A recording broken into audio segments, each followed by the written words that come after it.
Good morning, Sense of Things. It's Jeff and Ron here once again with another episode of the Sense of Things for this week. On this week's show, I'm going to share with you a little bit, getting us into the Halloween season, the fall season. We're going to kick off with 5 interesting Halloween facts that I wasn't aware of before today. And then I'm going to go over some of the stuff that's going on in the job situation. If you remember on our last show, Ron and I talked a lot about the jobs part of the world has been buoying everything else up. And that was our theory of why the economies continued to not do so well, but the stock market has. So we're going to go through the job stuff today and just share with you some things that it was interesting to me. So I hope it'll be interesting to you. So hang on. We'll be right back with you.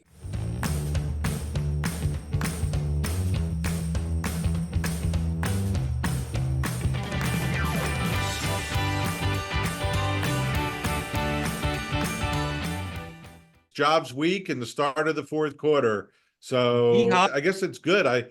You want to reflect on the last 9 months, but you got to focus it on Q4.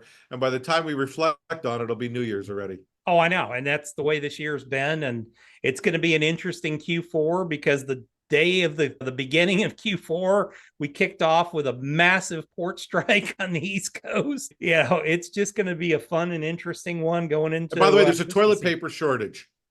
Oh, I'm sure people will be running to the store. I was at the supermarket yesterday and the shelves are empty. And they were talking that people were freaking out because toilet paper wasn't going to come into the country, even though most of the toilet paper that we use is domestic. So it's domestic. I know. It used to be bread and milk. Now it's toilet paper. Now it was bread and toilet paper. That was always every time in Texas when we would get an ice storm threat.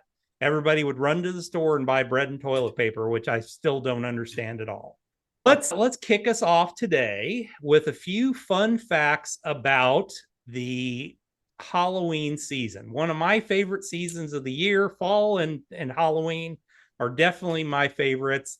And I found some just fun facts about Halloween. So we'll kick off with the movie Halloween in 1978. This thing had such a low budget that they tried to use the cheapest mask that they could find for the character Michael Myers, which actually turned out to be a William Shatner Star Trek mask that they messed up a little bit. The funny part is he didn't initially know, and then now he prides himself on that. Michael Myers didn't speak in the movie, but I think if he did, he would be like, "I'm going to kill you." At this point. That was a good one. All right. Halloween, we were discussing this, that Halloween now starts in August and gets going. Halloween is the second highest grossing commercial holiday after Christmas. Yeah, I would have guessed Valentine's Day. Nope, not even close. Halloween is right there with Christmas at this point. Ron, that explains why it starts in August. They just want to get it going and get as much going. It's got to be, I realize costumes, but it's got to be all the damn candy. Oh, I know. Yeah, that's the funny part is when they get the candy out in August, I'm like, okay, it's going to be gross by the time you give it out to kids. And that was probably made 6 months before that. Oh, I'm sure it was. Yeah, and shipped in. Now it won't be shipped in from China or wherever it's made. All right, the Guinness World Record for the heaviest pumpkin is held by Matthias. It was over 2,300 pounds. He's from Belgium. I think right after that, this was made into the world's largest bottle of pumpkin ale. And how did they even move that without destroying its structure? No, total crane thing, man. They have these like little sling things that they pick them up and everything. I actually went to one of these like competitions one time. It's insane how big these things are. But you have to give it steroids and like insane fertilizer. No, absolutely not. They don't fertilize them. Minimal. This is natural? No, what they do, and it's funny, if you actually read the book, The Pumpkin Plan by, oh God, I can't even think of his name. Same guy that did Profit First. He actually talks about how they grow these things. So they basically they get one of these big, massive things. And the reason like this big one where this guy makes all his money for doing this is he sells the seeds. And so they actually go in and they specifically sell the seeds of these gigantic ones. And then these guys that grow these big monster pumpkins, they'll go in and they cull, like when the thing starts growing and they find the biggest one in their yard, they start culling all the other small ones so that plant can actually grow these big ginormous. It's a whole industry with these things. Amazing. Way more than probably most people wanted to know. All right. The names of Halloween. It has been All Hallows Eve, Witches' Night, Lamb's Wool, which I haven't figured that one out yet. I never heard that. Snap Apple Night, excuse me. Samhain, that's a Celtic thing. And then Summer's End. Boy, the most creative one of them all. Summer's End at that point. That makes the most amount of sense versus the other ones. Absolutely. Nope, I totally agree with you. And last but not least, I grew up most of my life in Texas, so this is not something that is, and in Mexican American communities, it's a major thing, but in Mexico, it's even bigger. The Day of the Dead, actually the Days of the Dead, because they are November 1st and November 2nd. So All Saints Day and All Souls Day. It is a massive Mardi Gras-like party in Mexico. Feasts, all this kind of stuff. It's the time that their ancestors come back and get to hang out and party with them. So it's crazy. I don't know, Phoenix, do you get much of the Dia de los Muertos? Or You know what? Maybe I got to pay attention. I don't remember that. yeah, we don't get much up in Austin, but San Antonio is just absolutely crazy with this because it's a massive Mexican community down there. But yeah, it's interesting. It's fun. It's Mexican party. Well, yeah, it's a great opportunity. It's just like Mardi Gras, but like I said, in Mexico, it's like Mardi Gras on steroids. Let's kick us off with a little bit about the job situation. We have covered this in the past, but I hadn't looked at the JOLTS report in a while. And so I wanted to see what the trend is. And if you don't know what JOLTS is, it's the Job Openings and Labor Turnover Survey, which basically looks at the outstanding jobs that are out there and how many are open at this time. They peaked around 2022. That was, think of it, all right, here's the pandemic. Then people started going back to work. And of course, businesses are like, crap, we need to hire people. So there was a ton of job openings. And they got to a point where they were just shy of about 12,500.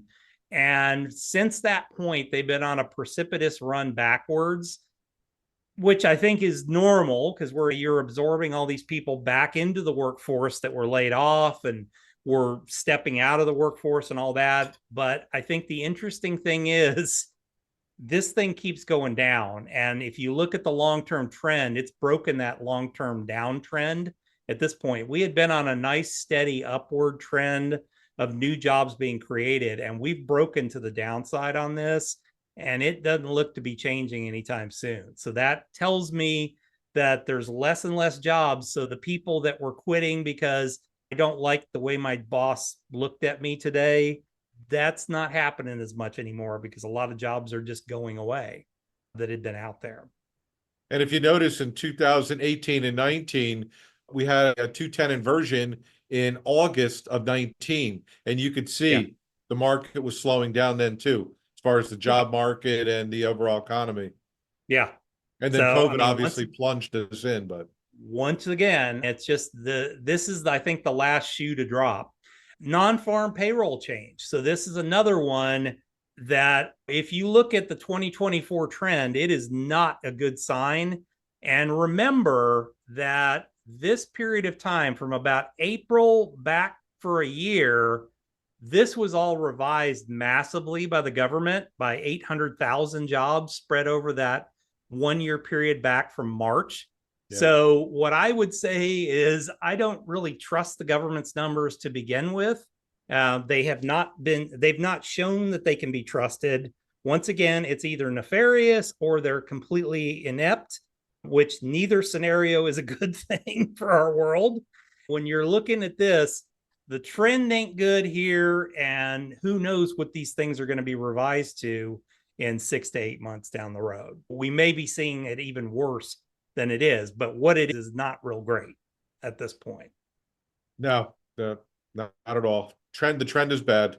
Trend is not your friend. And I think the next part of it that I started looking at, this is definitely not the chart you want to see when you've been through massive inflation over the last several years. Basically, hourly earnings are just going down at a time when, yes, inflation is muting, but it's remember that's still inflation on top of all the other inflation we've had over the last 4 years, really 3 years at this point, with wages going down, which is just not a good situation to be in.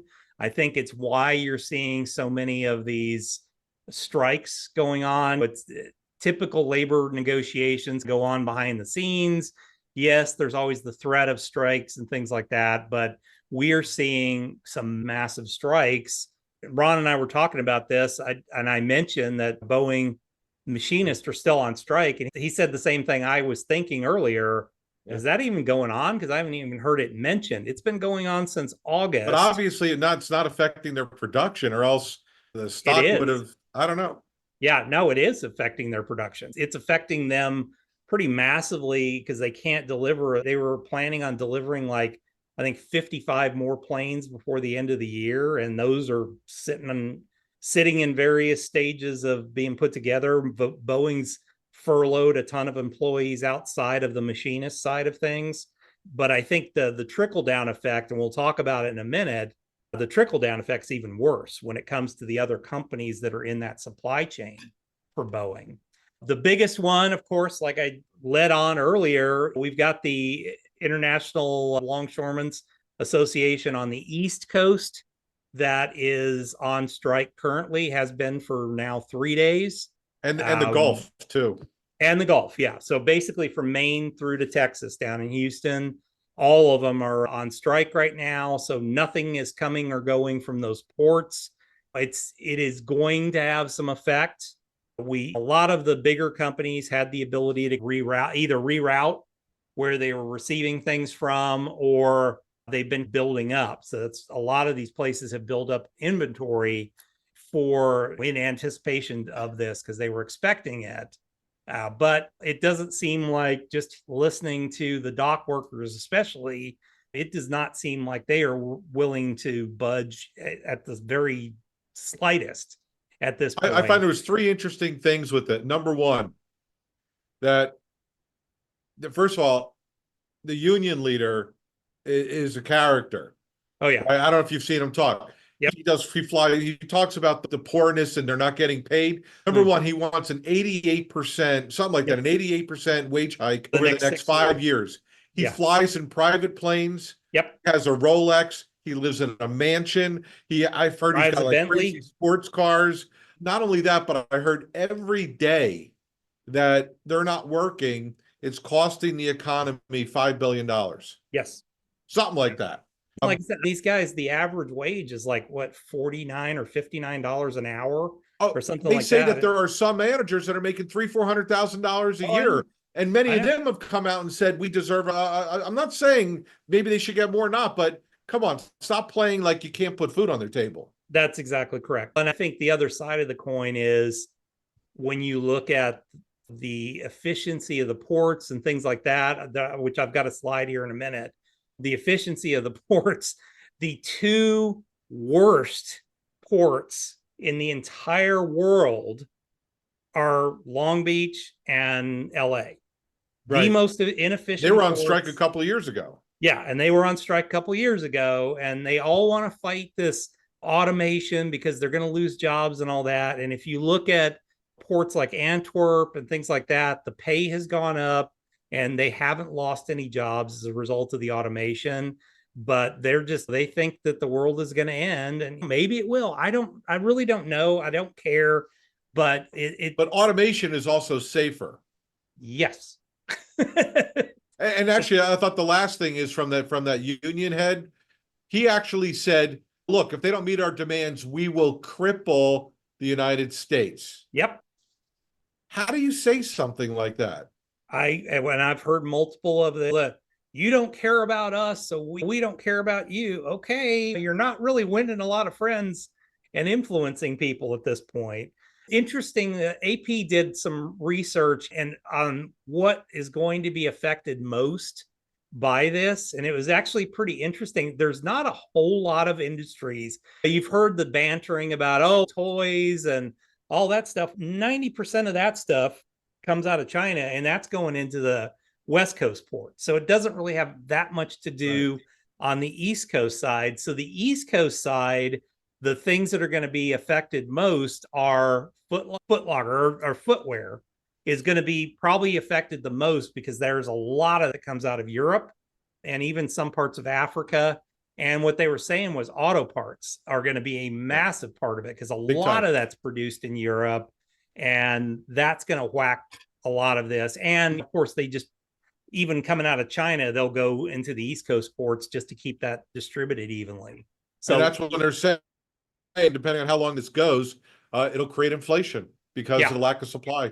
Yeah, exactly. And we're back to the pandemic of, okay, I need a part for my car. I remember I had to get some body work done on a car when the pandemic was happening, and it took them, we were driving a rental car for about 3 weeks, waiting on a bumper to come from, which I would have thought would have come from Detroit because it's an American car, but apparently it came from somewhere else in the world and they couldn't get their hands on it at the time and took forever.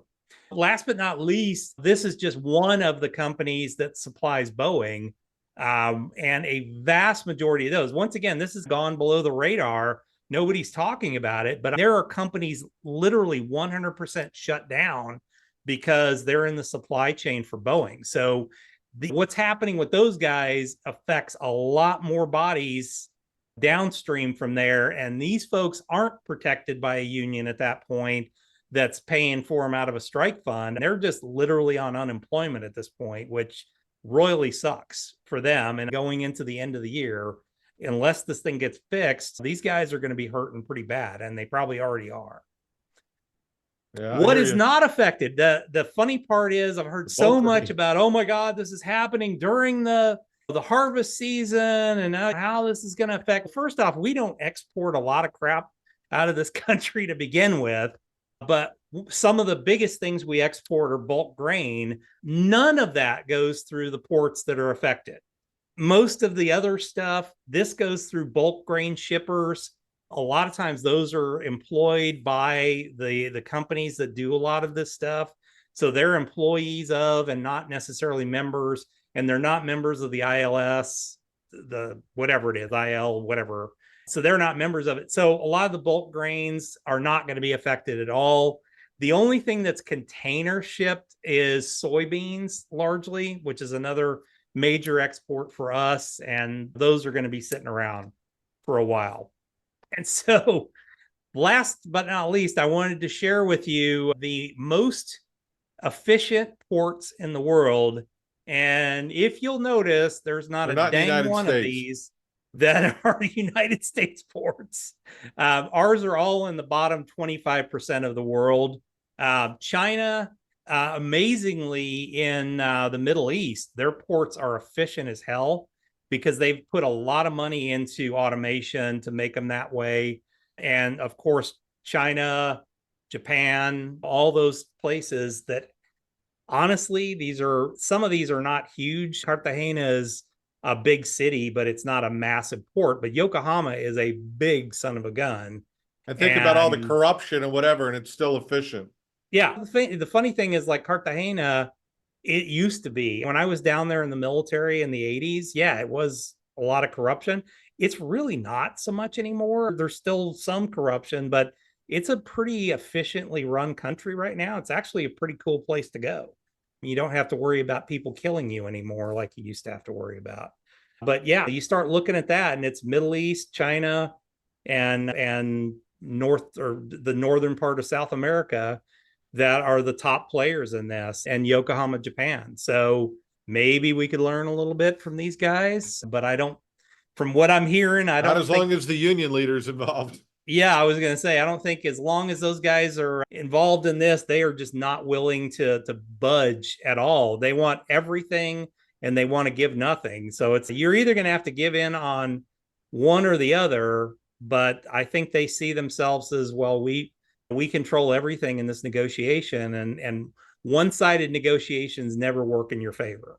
And remember the UPS, one of the first mandates they wanted last year was we wanted full pay for a 4-day work week. Yeah. That didn't happen. Yeah. And that's the funny one for a 4-day work week. Okay, you guys deliver 6 days a week. So how exactly are we going to make this work? Everybody's going to work 4 days and we've got to bend over schedules for 80% of your pay. Yeah. Nope. I'm sorry, you're not getting it.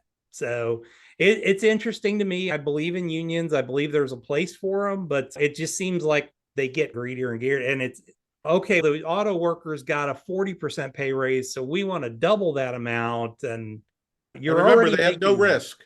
Yeah. They have no risk. If business goes down 30%, they still want their raise. Yep. They have no risk. That's exactly right. There's nothing in there that's fluid with the union to say, okay, I know the company is hurting, so instead of laying off people, we'll take a pay cut.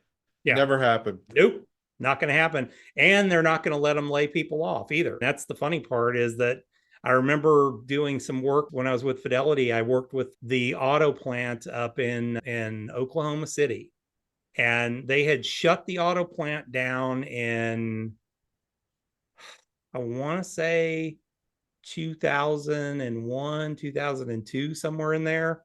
And because of the union contract, there were still guys that were employed. If they didn't get a job someplace else that was either equivalent to or better than what they had before on the union thing, GM still had to keep them employed inside of a plant that was basically closed at that point. And so they just came to work every day and read the newspaper. Some of these contracts are just really weird when it comes to being able to lay people off. So it's interesting. And if they can get it, great, that's fine. But it's going to affect. But eventually we pay for it. Yeah, we are going to pay for it when your wages are basically doubling over a 5 to 6 year period. So thanks, folks, for joining us. As always, thanks, Ron, for being on. And as always, make sure that you connect with us. Make sure that you subscribe to the channel, and we will be back here the very next time.